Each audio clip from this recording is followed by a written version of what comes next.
নীতি মুচকি হেসে ধীরে ধীরে দিব্যর তর্জনী আঙুল ধরে কফির মগে ছোঁয়ায়।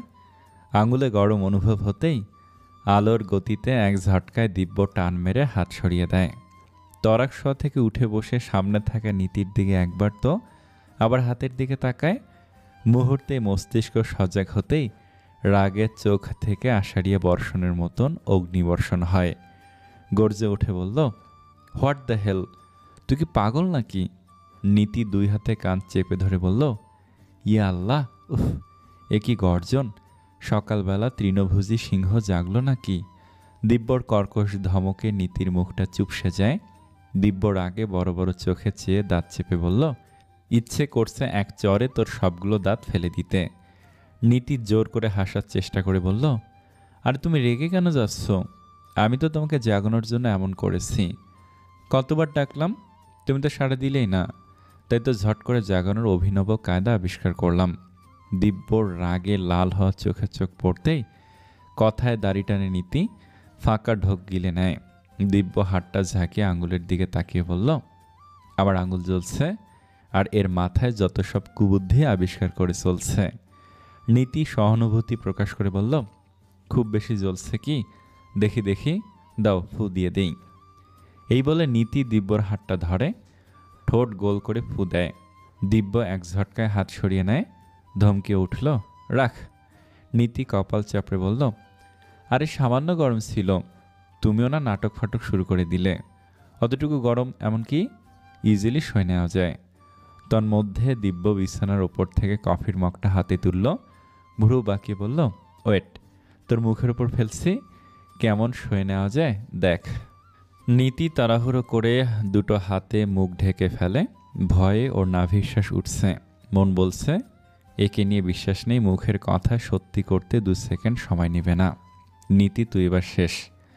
কণ্ঠে এক সমুদ্র অসহায়ত্ব ঢেলে নীতি অনুরোধের সুরে বলল, এই না না, প্লিজ এমনটা করো না, ভুল হয়েছে আর হবে না, পাক্কা প্রমিস।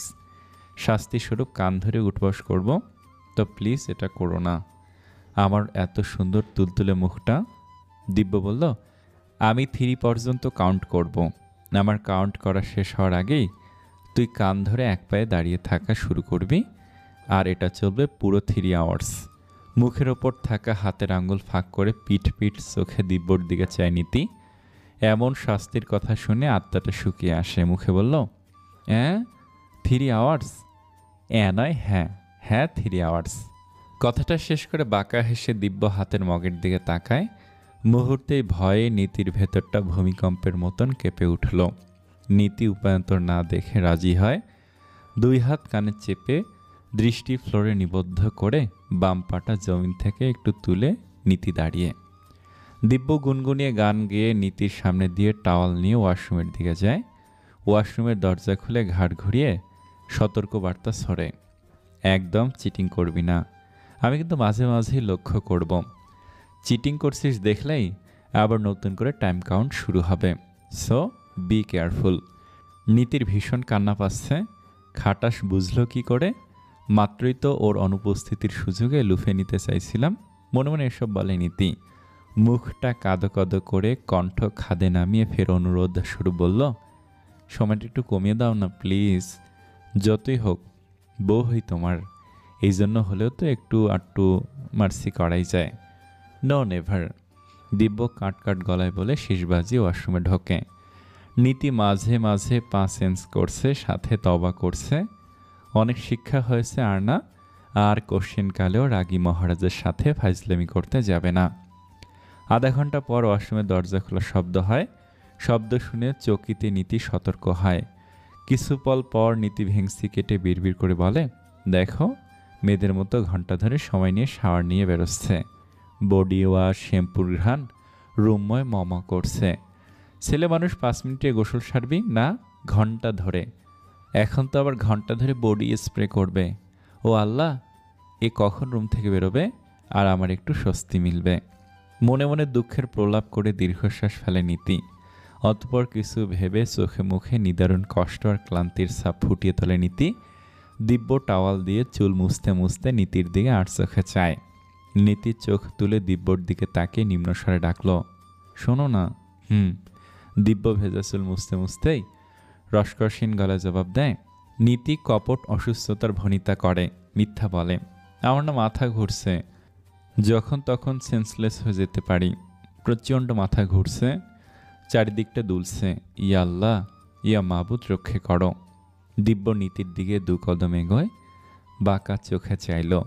নিম্নাষ্টে দাঁত বসিয়ে বলল, এখন মাথা ঘুরে পড়ে সেন্সলেস হলে মাথায় পানি ঢেলে সেন্স ফিরিয়ে আবার প্রথম থেকে শুরু করা হবে। তুই ভাব এখন কিভাবে মাথা ঘুরে সেন্সলেস হওয়া আটকাবি। অলরেডি 1 ঘন্টা হয়েছে, আবার নতুন করে শুরু করা হলে এই ঘন্টাটা কিন্তু অ্যাড করা হবে না। রাগে নীতির নাকটা কিঞ্চিত ফুলে ওঠে। রাগে মনে মনে দিব্যকে 1000টা গালি দিতে থাকে। দিব্য সময় নিয়ে রেডি হয়, বাইকের চাবিটা জিন্সের পকেটে ঢুকিয়ে নিয়ে নীতির দিকে তাকিয়ে বলল, আমি ব্রেকফাস্ট সেরে উপরে আসবো, সো নো চালাকি। নীতি এবার ভ্যাভা করে কেঁদে দিতে ইচ্ছে করছে। হঠাৎ বাম পায়ের দিকে দৃষ্টি যেতেই নীতির চোখ দুটো চকচক করে ওঠে। পাশ দিয়ে টিকটিকি যাচ্ছিল। নীতি সাহস জুগিয়ে নিখুঁত অ্যাক্টিং করে। 1 লাফে 2 কদম এগিয়ে দুম করে দিব্যকে জড়িয়ে ধরে। আচমকা দিব্য টাল সামলাতে না পেরে 2 পা পিছিয়ে যায়। ব্যালেন্স রাখতে 1 হাতে নীতির কোমর পেঁচিয়ে ধরে। নীতি দিব্যর বুকে মুখ গোজে। দিব্য কপালে বিরক্তির ছাট ফেলে কিছু বলতে নেয়। এমন সময় নীতি 1 হাত দিয়ে ইশারা করে দেখিয়ে বলল, ওই যে দেখো দেখো টিকটিকি। দিব্য ফ্লোরে তাকে টিকটিকি দেখে বিরক্তির সাথে দম ফেলে। নীতি বলতে থাকে, টিকটিকিকে আমার ভীষণ ভয় হয়। রুমে এটা আছে, আজ তো আমি এ রুমে থাকতেই পারবো না।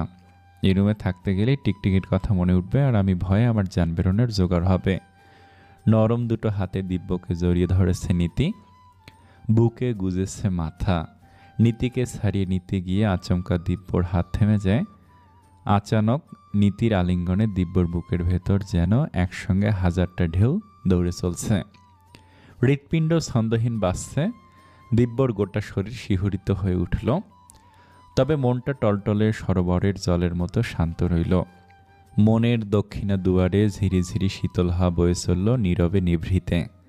অবাধ্য মনটা শক্ত করে জড়িয়ে ধরতে চাইল বুকের ওপর থাকা মেয়েটাকে। মনের আশকারাকে পাত্তা দেয় না দিব্য। অনুভূতির জোয়ারে মন না ভাসিয়ে নিজেকে তটস্থ করল। অতপর 1 হাতে নীতিকে নিজের থেকে ছাড়িয়ে নেয়। নীতি মুখটা কাঁদো কাঁদো করে বলল, সত্যি কিন্তু টিকটিকিকে আমার ভয় লাগে। এখন ভয় কাটানোর জন্য হলেও বাড়ির সবার সাথে থাকা জরুরি। এই জন্য হলেও আজকের মতো পানিশমেন্ট মওকুফ করো। মাথাটা কিঞ্চিত নিচু করে নীতির দিকে ঝুঁকে দিব্য। নীতির অসহায় চোখে চোখ রাখে। নীতির কপালের ওপর থাকা বেবি হেয়ার ফু দিয়ে সরিয়ে দেয়। নীতির চোখ বুঝে নিতে নিতে পলক তুলে চায়। দিব্য চোখে মুখে একরোখা হাসি দিয়ে বলল, রিডিউস দ্য ড্রামা ডিয়ার। কথাটা শেষ করে দিব্য আর সময় বিলম্ব করে না। সিল্কি ঘন চুলে হাত বুলিয়ে গটগট করে রুম থেকে প্রস্থান করতে নেয়। নীতি হাত পা ছুঁড়ে বিড়বিড় করে, দ্যাট ভাল লাগে না। নিখুঁত অ্যাক্টিং করেও লাভ হলো না, এ ঠিক ধরে নিল। হঠাৎ কানে পৌঁছায় দিব্যর কণ্ঠস্বর। দরজার ওপাশ থেকে উল্টো দিক হয়ে আদেশে সুরে বলল, 5 মিনিটসের মধ্যে ডাইনিংয়ে উপস্থিত হোস। আর হ্যাঁ, নেক্সট ফাজলামি করলে নো মার্সি, কথাটা মনে রাখবি। গভীর রাত, আকাশ জুড়ে মেঘের চাদর। জ্যোৎস্নার আলোয় ঢাকা পড়ে আছে। বাতাস ভারী হয়ে আছে অদৃশ্য বেদনায়। যেন চারপাশের নিস্তব্ধতা কোনো অজানা অভিমান বয়ে বেড়াচ্ছে। দূরে ঝিঝি পোকার একঘেয়ে ডাক। মাঝে মাঝে গলির কোণে কুকুরের হালকা ডাক শোনা যায়। ব্যালকনির কোণে রাখা দোলনায় বসে আছে তনুজা। গায়ে ঢিলেঢালা শাড়ি, এলোমেলো চুল। চোখ দুটো অন্ধকারের গভীরতা মেপে নিচ্ছে। দোলনা ধীরে ধীরে দুলছে, কিন্তু মন পড়ে আছে অতীতের কষ্টের বেদনা স্মৃতিতে, যেখানে রয়েছে গভীর এক শূন্যতা। হঠাৎ কাঁধে উষ্ণ হাতের স্পর্শ টের পায় মেয়েটা। এ হাতের স্পর্শ চেনা, এ হাতের মালিককে তা সেকেন্ডে বুঝে নেয় তনুজা। ঘাড় ঘুরিয়ে ইভানের মুখের দিকে তাকিয়ে মিহি স্বরে বলল, আপনি এখনো ঘুমাননি? তনুজার পাশে ফাঁকা জায়গায় বসে ইভান উত্তরে বলে, ঘুম ভেঙে দেখি তুমি পাশে নেই। কি হয়েছে, মন খারাপ নাকি আবার দুঃস্বপ্ন দেখেছ? মৃদু আলোয় তনুজার মুখশ্রী বড্ড বেশি ম্লান লাগছে। তার থেকেও বেশি মলিন স্বরে বলল, স্বপ্ন নয়, এমনি ঘুম আসছিল না, ভালো লাগছিল না, তাই এখানে এসে বসেছি। ইভান অভিযোগ করে বলল, এত রাতে একা একা এখানে বসে আছো? আমাকে ডাকতে পারতে, বলতে পারতে, মাত্রই আসছি। কিছুক্ষণ নীরবতা চলে। নীরবতা ভেঙে ইভান বলল, তনুজা। কথাটা বলবে কিনা ভেবে কুল হারিয়েছে ইভান। দ্বিধা দ্বন্দ্বের দোলাচল থেকে বেরিয়ে পরপর বলে উঠল, তনুজা, তোমার দাদি আজ ফোন দিয়েছে। কথাটা সম্পূর্ণ করতে দেয় না তনুজা, কথার মাঝেই বলল, প্লিজ ইভান, এটা বাদ দিন। আমার ভালো লাগছে না ওই মানুষটাকে নিয়ে কিছু শুনতে। ইভান 2 আঙ্গুলে কপাল স্লাইড করে বলল, আমি জোর করব না তোমাকে, শুধু বলবো রাগ ক্ষোভ নিয়ে এমন কিছু করো না যাতে ভবিষ্যতে কোনো এক মুহূর্তে একটু হলেও আফসোসের সৃষ্টি হয়। ওনাকে নিয়ে কোনো কালে আফসোস করার মতো কিছু থাকবে না। ইভান এক হাতে আঁকলে নেয় তনুজাকে, রয়ে শয়ে মোলায়েম স্বরে বলল, তনুজা, আমি জানি তোমার এই রাগ ক্ষোভ ও অভিমান ভুল নয়, তবে কেউ যদি তার ভুল স্বীকার করে তারপর ক্ষমা চায়, তাকে ক্ষমা করা উত্তম নয়। তুমি বলো, তুমি তো যথেষ্ট বুঝদার মেয়ে, তুমি কেন এমন অবুঝমনা করছো বলো তো? ইভান, আপনি জানেন না, হয়তোবা কিছু জানেন। জানা আর দেখা আলাদা। আলাদা ইভান, অনেক আলাদা। আমি দেখেছি ওনার খারাপ রূপ। আমি চাইলেও ভুলে যেতে পারবো না মস্তিষ্কের কিছু স্মৃতি। ডিলিট করার অপশন থাকলে আমি ওই মানুষটার কীর্তিকলাপের স্মৃতি মুছে দিতাম। এবার বলুন, তাকে ক্ষমা করা কি সহজ আমার জন্য? উনি ওনার পাপের শাস্তি পাচ্ছে তো। উনি ওনার ভুলের জন্য জীবনের শেষ পর্যায়ে এসে অনুতপ্ত, অনুশোচনায় দগ্ধ। তোমার দাদি আমাকে ফোন দিয়ে বলেছে উনি একবার তোমাকে দেখতে চায়, তোমার কাছে ক্ষমা চাইবেন। তনুজা তাচ্ছিল্য হাসল, বলল, এখন যখন মরণ বেধি কামড়ে ধরল তখন সে ভুল বুঝল, এখন পাপ মোচন করতে চাইছে? এতই সোজা? তনুজার বাবার কয়েক মাস আগে ক্যান্সার শনাক্ত হয়। আগে থেকেই শরীরে ক্যান্সারের জীবাণু বাসা বেঁধেছিল। ঠিকঠাক চিকিৎসা নেওয়া হয়নি। তারপর বেপরোয়া চলাফেরা। রোগটা ধরা পড়ার পর থেকেই দিন দিন অবস্থা খুব ভয়ানক অবনতি হতে থাকে। অল্প দিনেই শয্যাশায়ী হয়ে পড়ে। ইভান বলল, তনুজা, যতই হোক উনি তোমার বাবা হন, জীবনের শেষ প্রহরে দাঁড়িয়ে আছেন। ডক্টর বলেছেন যখন তখন কিছু একটা হয়ে যেতে পারে, তুমি একবার ঠান্ডা মাথায় ভেবে দেখো। আমার ভীষণ কষ্ট হয়। আমার বায়োলজিক্যাল ফাদারের ভেতর ন্যূনতম মনুষ্যত্ব ছিল না। তিনি একজন মনুষ্যত্বহীন। আর কোনো মনুষ্যত্বহীন লোকের অন্তিম মুহূর্তেও তার জন্য আমার ভেতরে বিন্দুমাত্র কষ্ট হবে না। একটা খারাপ লোকের জন্য আমার হৃদয় কাঁদে না। তনুজার মাথায় এক হাত বুলিয়ে ইভান মৃদু স্বরে বলল, এই পৃথিবীতে সবাই সমান হয় না। ভালো মন্দ মিলেই এই পৃথিবী। যেমন ভালো মানুষও আছে, আবার খারাপ মানুষও। ভালোর সংখ্যা সীমিত, আর যার যার কৃতকর্মের ফল ইহকালে না পেলেও পরকালে পাবেই। উনি ওনার কর্মের ফল পাচ্ছেন। তুমি যেহেতু ওনার মেয়ে হিসেবে তোমার দায়িত্বটা তো তোমাকে পালন করতেই হবে, সে যতই খারাপ হোক। তনুজার এবার কেন জানি কান্না পাচ্ছে, ভেজা গলায় বলল, ইভান, এই পৃথিবীতে হাজারো মানুষ থাকতে আমারই কেমন অমন একটা খারাপ মানুষের ঘরে জন্ম হলো। বুদ্ধি হওয়ার পর যখন কেউ আমাকে উদ্দেশ্য করে বলতো, ওই যে মাতাল খারাপ চরিত্রের লোকের মেয়ে, এই মেয়েকে তো কোনো ভালো ঘরের লোকজন তুলবেই না, সেই সময় আমার মরে যেতে ইচ্ছে করত। শেষের কথা বলতে গিয়ে ঝরঝরিয়ে কেঁদে উঠল তনুজা। তনুজার মাথাটা বুকে চেপে ধরে ইভান। 2 হাতে ইভানের পিঠের টি শার্ট আঁকড়ে ধরে বুকে মুখ গুজে সশব্দে ঝরঝরিয়ে অশ্রু বিসর্জন দেয় তনুজা। ইভান বাধা দেয় না, কান্না করলে হালকা লাগবে, ভেতরে জমা কষ্টের পাথরটা বুক থেকে আলগা হবে। কিছুক্ষণ পর তনুজা ফুপিয়ে ফুপিয়ে কাঁদতে থাকে। ইভান তনুজার মুখটা স্বীয় বুক থেকে তোলে, 2 হাতে আঁচলে ধরে, অস্ফুট স্বরে বলে, তনুজা তাকাও, তাকাও আমার দিকে। তনুজার ফোপানোর শব্দ ফেরে বাড়তে থাকে। ইভান এবার প্রগাঢ় স্বরে বলল, তনুজা তাকাও আমার চোখের দিকে। পদ্মপাতার মতন চোখের ভেজা পাপড়ি তুলেছে তনুজা। ইভান আঙুল দিয়ে তনুজার চোখের কোল ঘেঁষে পড়া অশ্রুবিন্দু ফেলে দেয়। মুখে বলল, আর কান্না নয়, আর এক ফোঁটা অশ্রু বিসর্জন দিবে না। অনেক কান্না করেছ, আর নয়। ভুলে যাও অতীতের তিক্ত বিষাদ স্মৃতিকে। তনুজা ঠোঁট কামড়ে ধরে কান্না সংবরণের চেষ্টা করে। ইভান বলতে থাকে, তোমার মুখের হাসি আমার পৃথিবী, তোমার অশ্রুসজল নয়ন আমার অন্তর পোড়ায়। আর আমি কথা দিচ্ছি যতদিন আমি বেঁচে আছি তোমার পাশে থাকবো, তোমার মুখে হাসি ফোটাবো। 1 সেকেন্ড থেমে লম্বা দম ফেলে ফের বলল, আমি প্রতিজ্ঞা করছি জীবনের প্রতিটি ধাপে তোমার হাত ধরে রাখব। কষ্টের আর এক ফোঁটা অশ্রু তোমার চোখে আসতে দিব না। ইভান কথাটা শেষ করে তনুজার কোলের ওপর থাকা নরম হাতটার উপর রুক্ষ হাতটা রাখে। তনুজা ইভানের বুকের ওপর মাথা রাখে। ইভানের বুকের ওপর মাথা রেখে চোখ দুটো বুজে নেয় তনুজা। ইভান এক হাতে তনুজার পিঠ পেঁচিয়ে আগলে নেয়। এভাবে অনেকক্ষণ থাকতে থাকতে তনুজা ঘুমিয়ে পড়ে। অতঃপর আলগোছে তনুজাকে কোলে তুলে নেয় ইভান। পরপর ধীরে ধীরে বেডে শুয়ে দেয়। মুখের ওপর থেকে চুলগুলো এক হাতে সরিয়ে দিয়ে কপালে অধর জোড়া ছোঁয়ায় ইভান। অতঃপর চাদরটা গায়ে টেনে তনুজাকে বুকে টেনে নেয়। আলতো করে জড়িয়ে ধরে অস্ফুট স্বরে বলল, এভাবেই আমার ভালোবাসার উষ্ণ স্পর্শের চাদরে মুড়িয়ে সারা জীবন রাখবো তোমায়। তোমার প্রতিটি রাত শেষ হোক আমার বুকে মাথা রেখে স্বপ্ন দেখার মধ্য দিয়ে। রোজ ঝলমলে দিন। ঘড়ির কাঁটা 9টার ঘর পেরিয়েছে। নীতি তাড়াহুড়ো করে ধপধপ করে পা ফেলে সিঁড়ি বেয়ে নামছে। এক হাতে ব্যাগ, অন্য হাতে ওড়নাটা কাঁধের এক পাশে নামিয়ে ঠিক করতে করতে লিভিং রুম পেরিয়ে তস্ত্র পায়ে যাচ্ছিল নীতি। এমন সময় পিছু ডাকে ফিরে চায়। হ্যাঁ রে নীতি, সকাল সকাল কই যাচ্ছিস? বৃদ্ধা নূরজাহান সোফায় বসে পান চিবোতে চিবোতে হাঁক ছেড়ে ডাকলেন। নীতি জবাবে বলল, ভার্সিটিতে ক্লাস শুরু হয়েছে। নূরজাহান কয়েক সেকেন্ড নিশ্চুপ থাকলেন। ডাইনিং টেবিলে বসার দিব্যর দিকে এক পল তাকিয়ে ফের নীতির দিকে তাকিয়ে বললেন, ছোট কর্তা তো এখনই বেরোবে, একসাথে যা, পৌঁছে দিবে। দিব্য ঢকঢক করে পানি খেয়ে উঠে দাঁড়াতে দাঁড়াতে বলল, আমার কাজ আছে। নূরজাহান শুনলেন না। এক প্রকার জোর করে নীতিকে দিব্যর সাথে পাঠিয়ে দিলেন। বাইক জ্যামে আটকা পড়েছে। এমন সময় নীতির কল আসে। রিসিভ করতেই পুরুষালী কণ্ঠ ভেসে আসে। ওপাশের ভয়েস অল্প অল্প শুনতে পায় দিব্য। নীতির সেই ছেলে ফ্রেন্ড, এটা টের পেতে দিব্য রাগ হয়। কপালে শিরে দপদপ করতে থাকে। ছেলেটা নীতি আসছে কিনা জিজ্ঞেস করছে। নীতি ফোন রাখতেই দিব্য দাঁত কটমট করে শুধালো, তোর এই রোগা পাতলা ছেলে ফ্রেন্ড কি যেন নাম? নীতি ঝটপট বলল, তুষার। তুষারের কথা বলছো?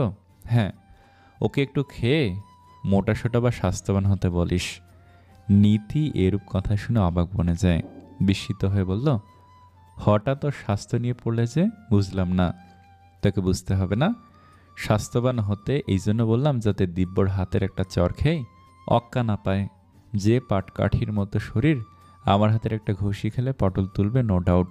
দিব্যর কথা বুঝতে নীতির ঢের সময় লাগে। নীতি মনে মনে আওড়ালো, তবে কি রাগী রাজা জেলাস? এরূপ বলার কারণ, কোনোভাবে তুষারকে নিয়ে জেলাসি ফিল করছে। এমন হলে মন্দ হয় না। ইস, আর একটু জেলাস ফিল করানোর জন্য। নীতি তুই ঝটপট কিছু ভেবে ফেল। কেটেছে আরও একটি মাস। শ্রাবণের রোদ ঝলমলে সকাল। নিস্তব্ধ ঘরে ধীরে ধীরে ঘুম ভাঙল নীতির। চোখের পাতায় তখনও ঘুমের আবেশ। যেন স্বপ্নের তাজা রেখা মুছে ফেলার আগেই প্রকৃতি তাকে স্বাগত জানাতে আসছে। কাঁচের জানালার ফাঁক গলিয়ে সোনালি রোদ্দুর রুমে প্রবাহিত হয়ে উষ্ণতা ছড়িয়ে দিচ্ছিল। এক ফালি রোদ চোখে পড়তেই নিথর ঘুমে আসন্ন নীতির চোখদয় ধীরে ধীরে খোলার প্রস্তুতি নেয়। কিন্তু ঘুমের মাঝে এক অদ্ভুত অনুভব, কোমরে শক্ত এক বাঁধন। নীতি চট করে চোখ মেলে তাকিয়ে দেখে, ঘুমে আচ্ছন্ন দিব্য তার কোমরে এক হাত শক্তভাবে আঁকড়ে ধরে গায়ের সঙ্গে মিশে শুয়ে আছে। বিস্ময়ে নীতির চোখ দুটো বড় বড় হয়ে যায়। নীতি হতভম্ব হয়ে তাকিয়ে রয়। রোজকার দিনের মতো ভারত পাকিস্তান সীমারেখা টানতে কাজে আসা কোলবালিশ আজ হঠাৎ উধাও। আর কি করে দিব্যর এতটা কাছে এসেছে? প্রশ্নগুলো মস্তিষ্কে ঘুরপাক খাচ্ছে, কিন্তু উত্তর অজানা। কেবল আকাশ ছোঁয়া বিস্ময়। নীতি তড়িঘড়ি করে দিব্যর হাতটা কোমর থেকে সরানোর চেষ্টা করে, কিন্তু দুই হাত দিয়ে চেষ্টা করেও কিছুতেই সফল হলো না। অতপর কণ্ঠে কঠোরতা টেনে বলল, ছাড়ো ছাড়ো বলছি। দিব্যর কপাল কুঁচকে যায়, যেন খুব বিরক্তি ভর করেছে ওর ওপর। একটু নড়ে চড়ে চায় দিব্য। চোখের ভারী পাতা টেনে টুনে তুলে ঘুমময় কণ্ঠে বলল, কি হয়েছে? নীতি অবাক হয়ে তাকিয়ে থাকে। আচমকা মুখ থেকে বেরিয়ে আসে, তুমি আমার এত কাছে কি করে? দিব্য যেন আকাশ থেকে পড়ে। এক ঝটকায় এদিক ওদিক তাকিয়ে অবাক হওয়ার ভান ধরে বলল, আমি নই, তুই আমার কাছে। আমি তো নিজের বালিশেই আছি। বরং দেখ, তুই জায়গা ছেড়ে আমার জায়গায় চলে এসেছিস। দিব্যর হাতের বাঁধন ঢিল হতেই নীতি তড়িঘড়ি উঠে বসে। কপালে গভীর ভাঁজ ফেলে বলে, আমি কখন? ঘুমের মধ্যে। হ্যাঁ? দিব্য উঠে বসতে বসতে বলল, হ্যাঁ, ঘুমের ঘোরে শুধু জড়িয়ে ধরিসনি, আরও কত কি। দিব্যর কথা শুনে নীতির মুখটা থতমত হয়ে যায়। কাঁদো কাঁদো মুখ করে বলল, আরও কত কি মানে? অসম্ভব, মিথ্যে বলছ। শেষের কথাগুলো বড় বড় চাহনিতে চেঁচিয়ে বলে ওঠে নীতি। দিব্য ডোন্ট কেয়ার ভঙ্গিতে শোয়া থেকে উঠে বসে, এক হাতে একটা বালিশ কোলের উপর বসিয়ে মুখটা ইনোসেন্ট বানিয়ে বলে, তোর মনে হয় আমি এ ব্যাপারে মিথ্যে বলবো? সবচেয়ে বড় কথা, আমি নিজে থেকে তোকে কাছে টানবো, এও তোর কাছে বিশ্বাসযোগ্য? শেষের কথাটা নীতির গায়ে লাগে, কিছুটা অপমানিত বোধ করে। তবে দিব্যর কথাও পুরোপুরি অবিশ্বাস্য ঠেকছে না। নীতি আর এ ব্যাপারে টু শব্দটি করতে চায় না, মুখ বেঁকিয়ে বেড ছেড়ে নামতে নেয়। তন্মধ্যে দিব্য ফিসেল হেসে বলল, এসব বাচ্চাদের মতো গেঞ্জি পরে ঘুমাস, আজকের পর থেকে এসব বাদ দিয়ে বড় বড় ড্রেস পরে ঘুমাবি, কেমন? নীতি ঘাড় ঘুরিয়ে দিব্যর দিকে তাকায়, দুই হাত নিজের গায়ের দিকে ধরে দাঁত চেপে বলল, এটা গেঞ্জি না, এটা লেডিস টি শার্ট, ক্লিয়ার? যা ফিনফিনে, শরীরে অবয়ব স্পষ্ট বোঝা যায়। তবে তুই যদি আমাকে সিরিয়াস করতে এসব পড়িস, তাহলে বলবো আচ্ছা ঠিক আছে। নীতির চোখ দুটো বিস্ফোরিত হয়। তৎক্ষণাৎ দুই হাতে টেনে টেনে টি শার্ট ঠিক করতে করতে ব্যস্ত হয়ে পড়ে। তস্ত্র হাতে প্লাজো টেনে দেয় গোড়ালি অবধি। জিভ দিয়ে ঠোঁট ভিজিয়ে জড়গলে বলে উঠল, ইউ রং, আমার বইয়ে গিয়েছে তোমাকে সিরিয়াস করতে। গরমের মধ্যে এটা পরে ঘুমাতে কমফোর্টেবল ফিল করি, তাই। কথা শেষ করে নীতি চাপল পায়ে ওয়াশরুমে ঢোকে। দিব্যধাপ করে বিছানায় শরীর এলিয়ে দেয়। রোদের তীক্ষ্ণ আভা থেকে বাঁচতে আলতো করে চাদর টেনে নেয় মুখের ওপর। ডাইনিং টেবিলে নাস্তার তোড়জোড় চলছে। ধোয়া ওঠা খিচুড়ি, বেগুন ভাজা, ইলিশ মাছ ভাজা, ডিমের ঝুড়ি, মুরগির কষা, আরও গরম গরম ফুলকো রুটি আর পরোটা সাজানো টেবিল জুড়ে। নীতি তনুজার পাশে দাঁড়িয়ে সাহায্য করছে প্লেটে খাবার গুছিয়ে রাখতে। তন্মধ্যে নৃত্য প্রাণবন্ত হাসি নিয়ে পাশে সে দাঁড়িয়ে বলল, গুড মর্নিং এভরিওয়ান। তনুজা ঠোঁটের কোণে এক চিলতে হাসি টেনে জবাব দেয়, গুড মর্নিং ননদিনী। নৃত্য বিনিময়ে প্রশস্ত হাসল। চেয়ার টেনে বসতে গিয়ে আচমকা নৃত্যের চোখ নীতির দিকে আটকালো। কপাল কুঁচকে সরু চোখে চেয়ে নীতিকে উদ্দেশ্য করে প্রশ্ন করল, আপু, তোমার গলায় কিসের দাগ? নীতি বিরক্ত মুখে তাকে বলল, কই, কোথায়? নৃত্য আঙ্গুল তুলে দেখে বলল, এই যে এখানে, কেমন কালচে হয়ে আছে। নীতি ঢের বিরক্তি নিয়ে অতিষ্ঠ চোখে চেয়ে বলল, এই যে এখানে এখানে করছো, আমি মনে হয় দেখতে পাচ্ছি। এই যে এখানে এখানে করছে, আমি মনে হয় দেখতে পাচ্ছি। নৃত্য ফোঁস করে নিঃশ্বাস ফেলে নীতির কাঁধ ধরে বেসিনের সামনে নিয়ে দাঁড় করায়। আমার কথা বিশ্বাস হচ্ছে না তো? এবার আয়নায় নিজেই দেখ। নীতির চোখ আয়নায় পড়তেই ফর্সা গলায় জমাট বাঁধা কালচে দাগ স্পষ্ট হয়ে ওঠে। মুহূর্তে কপালে ভাঁজ পড়ে। কিছু বুঝে ওঠার চেষ্টা করে। কিছু পল পর নির্বোধের মতন চেয়ে পরপর বলল, কি জানি, বুঝতে পারছি না। পিঁপড়ে টিপড়ে কামড়েছে হয়তো। নৃত্য অবাক হয়ে বলল, পিঁপড়ে? পিঁপড়ে আসবে কোথার থেকে? আমি তো ভেবেছিলাম তোমার মেবি অ্যালার্জি হয়েছে। ওদিকে তনুজা মিটমিট করে হাসছিল। তনুজার মুখের অভিব্যক্তি দেখে নীতির মস্তিষ্ক সজাগ হয়। কপালের ভাঁজ মিলিয়ে যায়। মনে মনে দিব্যকে প্রশ্নবিদ্ধ করে। এদিকে তনুজার হাসি দেখে নীতির লজ্জা অস্বস্তি হয়। নীতির সমস্ত রাগ ক্ষোভ গিয়ে বর্তালো নৃত্যের ওপর। দাঁত কিরমির করে বলল, আনারসের শরীরের মতো শখানেক চোখ নিয়ে ঘুরিস নাকি? কারো চোখে ধরা না পড়লেও তোর চোখের আড়াল হয় না কিছু? নৃত্য তাজ্জব বনে যায়। সে আবার কি করলো? যার দরুন নীতির এরূপ তিরস্কার। নৃত্য আঙ্গুল দিয়ে চোখের চশমাটা ঠিক করে ঠোঁট উল্টে বলল, আমার চোখের আবার কি দোষ? বুঝলাম না তো। তিরিক্ষে গলায় নীতি বলল, বুঝতে হবে না তোর।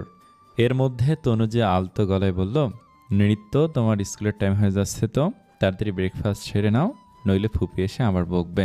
দুই বোনের কথা কাটাকাটি মীমাংসা করতে তনুজা তারা দেখিয়ে বলে নৃত্যকে।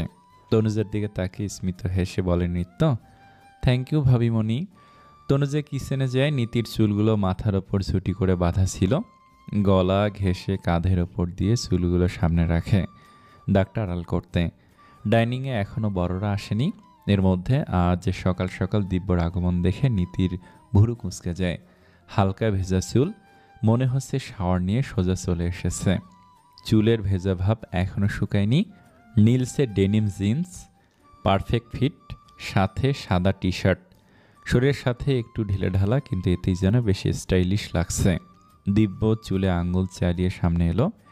নীতির দৃষ্টি থমকে গেল। নিজেকে সামলে পরপর দৃষ্টি সরিয়ে নেয় নীতি। দিব্য কোনো দিকে না তাকিয়ে সোজা চেয়ার টেনে বসতে নেয়।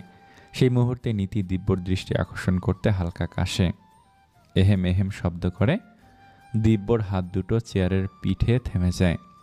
ভুরুকুটি করে নীতির দিকে চাইল। নীতি রাগের দৃষ্টি নিক্ষেপ করে দিব্যর দিকে এক হাতে কানের পাশে নিয়ে চুলকানোর ভঙ্গি করে। তারপর গলার কাছে আঙুল ছুঁয়ে ফিসফিসে বলে, এসবের মানে কি? ঘুমের মধ্যে আমি তোমার কাছাকাছি যাইনি, এটা স্পষ্ট প্রমাণ। বরং তুমি আমার ঘুমের সুযোগ নিয়েছ। দিব্য নির্লিপ্ত নির্বিকার ভুরুদয়ের ভাস মিলিয়ে শান্ত গলায় বলল, আগে তোর একটু আধটু মাথা খারাপ ছিল, তবে ইদানিং দেখছি পুরোটাই খারাপ হয়েছে। যা, পাবনায় পাঠানোর ব্যবস্থা করবো নাকি? স্বীকার তো করলই না, উল্টো ঘুরিয়ে ফিরিয়ে পাগল বলে ছাড়ল। নীতির মেজাজ চটে যায়। কিছু বলার আগে দিব্য নিম্নস্বরে বলল, তোর ঘুমের সুযোগ নেব, যেখানে শুরু থেকেই হাজারো সুযোগ তুই দিয়ে এসেছিস। কখনো সুযোগ লুফে নেওয়ার চেষ্টা করেছি বল? তুই বল। আগের কথা আর এখনকার কথা এক নয়। ইদানিং আবহাওয়ার মতো থেকে থেকে চেঞ্জ হচ্ছে তোমার মুড, যে আমি স্পষ্ট বুঝতে পারছি। You totally wrong. নীতি বিড়বিড় করে বলে, যতদিন মুখ ফুটে স্বীকার না করছো তুমি আমাকে ভালোবাসো, ততদিন তোমার প্রতি হওয়া আমার অনুভূতিগুলো প্রকাশ করব না। আর তোমাকে একটু শাস্তি দেওয়ার জন্য নিজে থেকে ধরা না দেওয়া অ্যান্ড নিজেকে দূরে দূরে রাখা। কিন্তু তুমি তো তুমি এক আচ্ছা দ্রুত ধুরন্ধর লোক, দুর্বলতা প্রকাশ করবে না, আর উল্টো ঘোল খেয়ে ছাড়বে। উফ! এসব কথা মনে মনে ভেবে পিছু ঘুরতে নেয়। কাঁধের ওপর দিয়ে সামনে থাকা চুলের গাছে ইচ্ছে করে পিছনে বাড়ি মারে, যা দিব্যর মুখের ওপর গিয়ে পড়ে। ঘাড় ফিরিয়ে দিব্যর দিকে তাকিয়ে ভাব নিয়ে চেয়ার টেনে পরপর বসতে নেয় নীতি। ওদিকে দিব্য রাগল না, শান্ত থাকলো। মুখে বাঁকা হাসি নিয়ে মনে মনে শয়তানির ফন্দি আটে।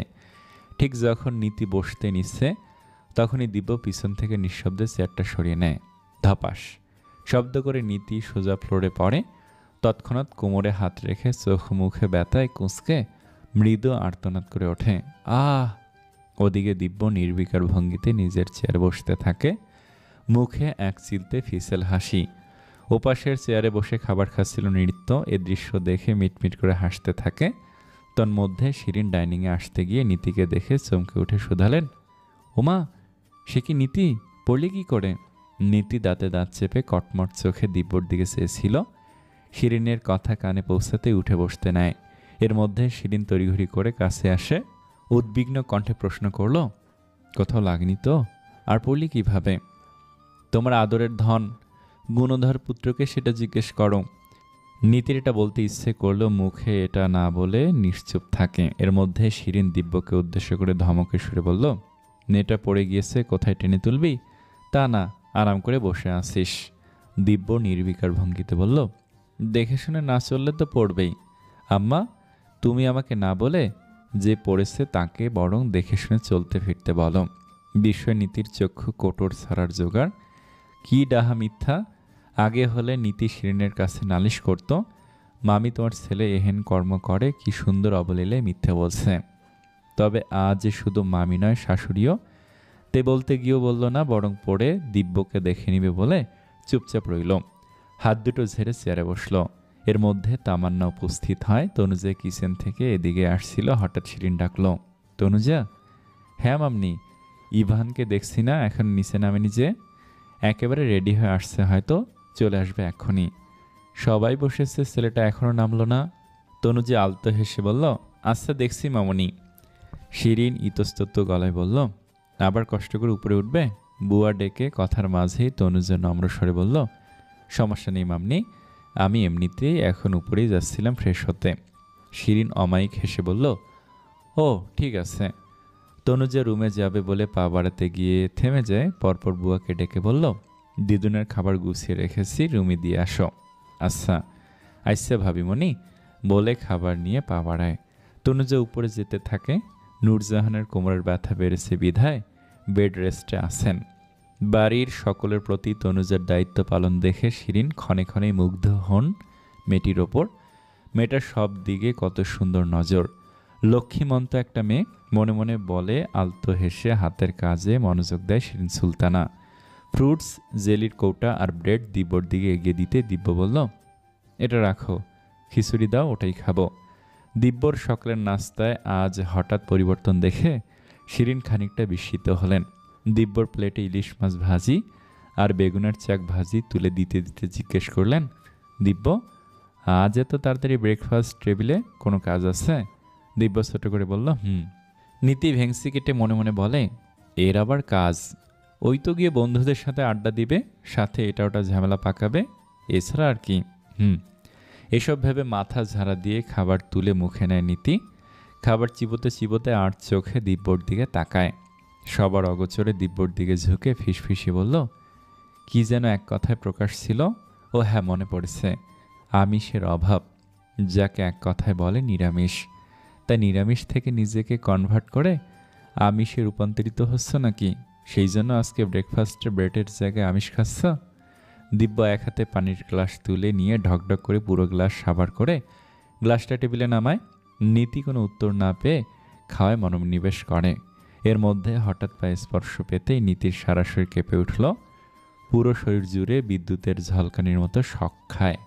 দিব্য পা দিয়ে নীতির পায়ে স্লাইড করে। দিব্যর চোখে চঞ্চল ভঙ্গি, ঠোঁটে রহস্যময় হাসি। নীতির পায়ের উপর পা দিয়ে স্লাইড করতে করতে নীতির দিকে ঝুঁকে ফিসফিসি বলল, তোর কথা ভেবে ভেজিটেরিয়ান থেকে নন ভেজিটেরিয়ান হতে পারছি না। একবার ননভেজ হলে তোকে আর খুঁজে পাওয়া যাবে না। আমাকে সামলাতে হিমশিম খাবি। আমার স্পর্শে সেন্সলেস হয়ে না পড়িস, সেই ভয়ে আজীবন ভেজেই না হয়ে থাকতে হয়। নীতির গাল লজ্জায় পাকা টমেটোর মতো লাল হয়ে উঠল, তবে কণ্ঠে লজ্জার লেশমাত্র নেই। নিজেকে সামলে গভীর চোখে তাকিয়ে দৃঢ়স্বরে বলল, তুমি যদি ভেবে থাকো আমি দুর্বল, তবে ভুল ভাবছ। তুমি ঝড় হলে আমি পাহাড়, তোমার দাপট সামলানোর শক্তি আছে আমার। কথাটা বলতে বলতে নীতি নিরাপদ দূরত্বে পা সরিয়ে নেয়। দিব্য নীতির চোখে গভীর দৃষ্টি রাখল। ঠোঁটের কোণে চিরচেনা বাঁকা হাসি, কণ্ঠে রহস্য মিশিয়ে ফিসফিস করে বলল, you think you are a mountain? Will see tonight. You will have to prove just how strong you really and against my strum. এক চিলতে দুষ্টুমি হাসি সুরে মুখ ফিরিয়ে নেয় দিব্য, যেন কথাগুলো বাতাসে মিলিয়ে রইল। রাতের প্রতীক্ষায় এদিকে নীতি শুকনো ঢোক গিলল। ও তো মজার ছলে অমন করে বলেছিল, কিন্তু দিব্য যে সিরিয়াসলি নিবে তা ঘুণাক্ষরেও টের পায়নি নীতি। ঘড়ির কাঁটা রাত 12টার ঘর পেরিয়ে এক পা করে চলে যাচ্ছে গভীর রাত্রির দিকে। বাইরে রাতের আকাশে মেঘের ঘন ঘটা, দমকা হাওয়া যে কোনো মুহূর্তে ঘূর্ণির মতো ছুটে আসবে। ঝিরিঝিরি বৃষ্টির শব্দ এক অন্যরকম আবহাওয়া তৈরি করছে, যেন এক মনোরম সুরে প্যাঁচানো। বিছানার হেডের সাথে হেলান দিয়ে শুয়ে দিব্য, পরনে ব্লু টি শার্ট আর অ্যাশ কালারের ট্রাউজার। এক পায়ের সাথে অন্য পা মিলে শুয়ে ফোন স্ক্রল করছে, আর মাঝে মাঝে ধোয়া ওঠা কফির মগে চুমুক দিচ্ছে। রুমের একপাশে থাকা কুশনে বসে নীতি, গায়ে হালকা রঙের সুতির কুর্তি, কোমল সিল্কি চুল পিঠ জুড়ে ছড়িয়ে নীতি ফোনে কথা বলছিল বান্ধবীর সাথে।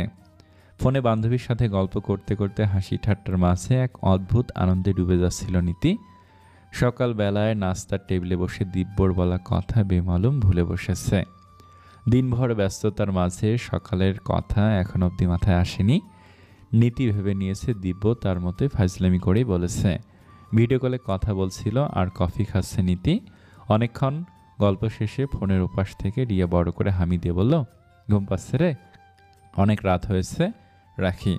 নীতি বলল, আচ্ছা। ফোন কাটতে গিয়ে রিয়া হঠাৎ টিপ্পনি কেটে বলল, এই যা, এত সুন্দর বৃষ্টির রাতে এত সময় ফোন আলাপ করে তোদের রোমান্টিক মুহূর্তটা নষ্ট করে ফেললাম না তো? তুই মুখে বলতে পারছিলি না, তবে মনে মনে নিশ্চয়ই বেজায় চটেছিস আমার ওপর। সরি রে দোস্ত, বিষয়টা আমার মাথায় ছিল না। নীতি প্রত্যুত্তরে বলল, আরে না না, তুই যেমন ভাবছিস এমন মোটেই নয়। আচ্ছা দোস্ত, ভালো থাক, good night. Good night. Phone কাটতে কাটতে মুখ ফসকে বলে ফেলে নীতি। সবাই কীভাবে, অথচ তারা তো জানিয়ে না আমার তিনি হলেন এক তৃণভোজী। বিছানার দিকে যেতে যেতে কথাটা বলে নীতি। সামনে তাকাতেই দিব্যর চোখে চোখ পড়ে। দিব্য এদিকেই চেয়েছিল। দিব্যর দৃষ্টি দেখে নীতির মুখটা হা হয়ে যায়। মনে মনে কপাল চাপড়ে নীতি, সাথে নিজেকে 1000টা গালি দেয়। কথাটা আগে এত বলতো যে নীতির মুদ্রাদোষ হয়েছে। সময় অসময় মুখ ফসকে বেরিয়ে পড়ে। বেডের পাশে বেড টেবিলের ওপর নীতি ফোনটা নামিয়ে রাখে। দিব্য চট করে পা দুটো ঝুলিয়ে বসল। কণ্ঠে মেকি আক্ষেপ জড়িয়ে বলল, উফস, আমি তো ভুলেই গিয়েছিলাম। নীতির কণ্ঠ কেঁপে ওঠে, ফাঁকা ঢোক গিলে অস্ফুটে বলে, কি? দিব্য ধীরে সুস্থে উঠে দাঁড়ায়, কফির মগে শেষ চুমুক বসিয়ে নীতির দিকে ঝুঁকে সুর তোলে, উফ কিয়া বাত হ্যায়, ইয়া মোহাব্বত রং লইয়ে হায়, হাম জাসনা মানায়েঙ্গে, সাগর ঝালকায়েঙ্গে, না হোশ মে আয়েঙ্গি। এতটুকু বলে আচমকা ভান করে নীতির গায়ের দিকে ঢলে পড়ে। দিব্যর উষ্ণ গাল ছুঁয়ে যায় নীতির নরম কোমল ত্বক। মুহূর্তে বিদ্যুৎ শিহরণ বয়ে যায় নীতির শরীর জুড়ে। বুকের ভেতর দম বন্ধ অনুভূতি। নীতি ধাক্কা দিয়ে দিব্যকে সরিয়ে দিয়ে পাশ কাটিয়ে যেতে নেয়। দিব্য চট করে নীতির হাত চেপে ধরে, নিজের কাছে টেনে আনে। নীতির বুকটা দুরু দুরু কাঁপছে। দিব্য এক হাতে নীতির মুখের ওপর থাকা একগাছি চুল সযত্নে কানের পিঠে গুজে দেয়। নীতি ঠোঁট নেড়ে কিছু বলবে, তার আগে দিব্য বলল, am I herbivorous and carnivorous? Come, let's show you practically. দিব্যর দৃষ্টি নীতির মুখের দিকে নিবদ্ধ। নীতির ঠোঁট তিরতির করে কাঁপছে, কণ্ঠনালী শুকিয়ে চৌচির। জিভ দিয়ে ঠোঁট ভিজিয়ে কোনো রকমে বলল, আমি তো মজার ছলে বলেছিলাম তুমি। নীতির ভীতু মুখশ্রী, তারপর কাঁপা কাঁপা চোখের পল্লব, কম্পিত ওষ্ঠ দিব্যর দৃষ্টিকে সম্মোহিত করে। দিব্যর চাহনি অন্যরকম, মাদকতা ছড়িয়ে আছে আজও ও চোখেতে। এক আঙ্গুল নীতির ঠোঁটের উপর রাখে Divya. I am serious, I am not joking at all. দিব্যর আঙুল সরিয়ে দেয় নীতি। অতঃপর নীতি দুপা পিছাতেই বেডে গিয়ে ঠেকে, একটু থমকিয়ে পিছন ফিরে তাকায়, তারপর ধপ করে বসে পড়ে। চোখে মুখে গাম্ভীর্য ভাব টেনে মিশে মিশে রাগ দেখে বলল, মাথা ঠিক আছে তোমার? আমি তো সকালে মজার ছলে বলেছিলাম। দিব্য পাশে বসে নির্ভার ভঙ্গিতে শটান শুয়ে পড়ল। পা দুটো বেড ছাড়িয়ে বাইরে দুলছে। হাত দুটো ভাঁজ করে মাথার নিচে রেখে শূন্য দৃষ্টিতে তাকিয়ে বলল, রোজ রোজ সিডিউস করে মাথা যদি খারাপ করো তাহলে এতে আমার দোষ কোথায় বলো তো? কথা শেষ করে আচমকা নীতির হাত ধরে হাঁচকা টান দেয়। ভারসাম্য হারিয়ে নীতি দিব্যর গা ঘেঁষে কাছাকাছি পড়ে। দিব্য নীতির দিকে ঝুঁকে এলে নীতি শোয়া থেকে উঠে বসতেছে, কিন্তু তার আগেই দিব্য নীতির হাত দুটো বিছানার সাথে শক্ত করে ধরে আটকে ফেলে। নীতি কপট রাগী দৃষ্টিতে চেয়ে বলল, এসবের মানে কি, ছাড়ো। দিব্য নির্বিকার ভঙ্গিতে বলল, মানে সিম্পল। নীতি পূর্ণ দৃষ্টিতে দিব্যর দিকে চাইল, নিষ্প্রভ গলায় বলল, আমি জাস্ট মজার ছলে তোমাকে রাগাতে এমনটা বলেছি। আমি জানি তুমি নিজ ইচ্ছায় বিয়েটা করনি, তাই বলবো। নীতিকে থামিয়ে দেয় দিব্য। ছোট শ্বাস ফেলে নীতির চোখের দিকে চেয়ে গভীর স্বরে বলল, নীতি, তুই শুরু থেকে সব জানিস, তাই কিছু লুকানো আড়াল করার নেই, আর আমিও চাই না কোনো কিছু গোপন করতে। সত্যি বলতে বিয়েটা পরিস্থিতির কারণে হলেও ইদানিং তোর অভিমান, তোর ছোট ছোট জ্বালাতন, তোর ফ্রেন্ডের সঙ্গে তোকে নিয়ে আমার ঈর্ষা, সব মিলিয়ে আমি ডে বাই ডে তোর প্রতি দুর্বল হয়ে পড়েছি। নীতি স্তব্ধ হয়ে শুনছে, মেয়েটার চোখে বিস্ময়, সাথে মন জুড়ে বয়ে চলে অদ্ভুত অনুভূতি। দিব্য নীতির হাত আরেকটু শক্ত করে ধরে বলল, আমি জানি তুই আমাকে ভালোবাসিস, আর আমি চাই না তোর সেই পবিত্র ভালোবাসাকে অবহেলা উপেক্ষা করতে। যা কিছু পেছনে ফেলে এসেছি সব ভুলে নতুন করে শুরু করতে চাই, তোর সাথে, শুধুই তোর সাথে। নীতির বুকের ভেতরটা কেমন মোচড় দিয়ে উঠল। হতবিহ্বল চোখে দিব্যর দিকে চেয়ে রইল নির্নিমেষ, অথচ একটিও শব্দ বের হলো না মুখ থেকে। অনুভূতির প্রবল ঢেউ নীতিকে আচ্ছন্ন করে রেখেছে। কণ্ঠ রুদ্ধ, শরীর অসাড়। দিব্য নিজে বিভ্রান্ত, সে কি নীতিকে ভালোবাসে নাকি কেবল অনিবার্য আসক্তি? তবে প্রণয়ের বাঁধনে জড়িয়ে বেশ কয়েকটি মাস পেরিয়ে যাওয়ার পর টের পায় অদৃশ্য একটা টান তৈরি হয়েছে। দিন দিন নীতি দিব্যর আসক্তিতে পরিণত হয়েছে। রাত যতই গভীর হতে থাকে, আকাশ ভেঙে ততই বর্ষণ নামতে থাকে। আকাশও যেন তার সমস্ত আবেগ ঢেলে দিচ্ছে ধরণীর বুকে। জানালার কাঁচ বেয়ে জলের ধারা গড়িয়ে পড়ছে। রুমের ভেতরও যেন তার প্রতিধ্বনি হচ্ছে। নীতির বুকের ধরফড় ক্রমশ বাড়ছে, হৃদস্পন্দন দ্রুত, নিঃশ্বাস গাঢ়। দিব্যর চোখে এক ধরনের মাদকতা, গভীর আকুলতা। বর্ষার শীতল বাতাস জানলার পর্দা গলে রুমে প্রবাহিত হয়।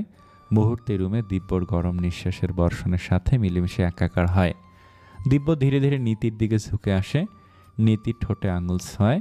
বাইরের বিদ্যুৎ চমকানোর সাথে সাথে স্পর্শের বিদ্যুতে কেঁপে ওঠে নীতির পুরো কায়া। নীতি কাঁপা কাঁপা গলায় বলল, সরো। দিব্য নির্লিপ্ত। দিব্যর বাহুবন্ধন থেকে মুক্তি পেতে নীতি মিথ্যা বলার প্রয়াস চালায়। অস্ফুট স্বরে বলল, I am feeling very sleepy. নীতির গালে গাল ছুঁয়ে দিব্য হেসকি স্বরে বলল, আই এম ফিলিং রোমান্টিক। থেমে নীতির ঠোঁটে বৃদ্ধাঙ্গুল রেখে বলল, your lips are driving me crazy, I really want to taste them. কথা শেষ হতে আচমকা দিব্য নীতির ঠোঁটে ঠোঁট ডোবায়। প্রথমে ছটফট করলেও পরক্ষণে নীতি থেমে যায়। আবেশে চোখ বুজে নেয়। কোমল একটা হাত দিব্যর চুলের ভাঁজে চলে যায়, মুঠো করে ধরে দিব্যর মাথার পিছনের চুল। কয়েক মিনিটের পর ছাড়া পেতেই নীতি বড় বড় শ্বাস টানে। লজ্জায় আড়ষ্ট হয়ে চোখ বুজে থাকে নীতি। দিব্য নীতির কানের পাশে মুখ নিয়ে বলে, let's make tonight unforgettable, may I. নীতি নীরব থাকাকেই মৌন সম্মতি ধরে নেয় দিব্য। দিব্য যেন কোনো ঘরের মধ্যে আছে। চোখ বুজে নেয় পরম আবেশে। পরপর নীতির কপালে প্রগাঢ় চুম্বন এঁকে মাদকতা মিশ্রিত স্বরে বলল, I want this night, this moment, this warm touch to never end. কথাটা শেষ করে নীতির গলায় মুখ গুজে নেয়। নীতি আলতো করে জড়িয়ে ধরে দিব্যকে। ঘরময় ভালোবাসার উষ্ণতা সময়ের সাথে সাথে থাকে বাড়তে। ভালোবাসার আবেগময় অনুভূতি সম্পূর্ণ মুহূর্তকে একে অপরের কাছে গভীর হয়, যেখানে ভাষার থেকেও বেশি কথা বলে স্পর্শ আর অনুভূতি।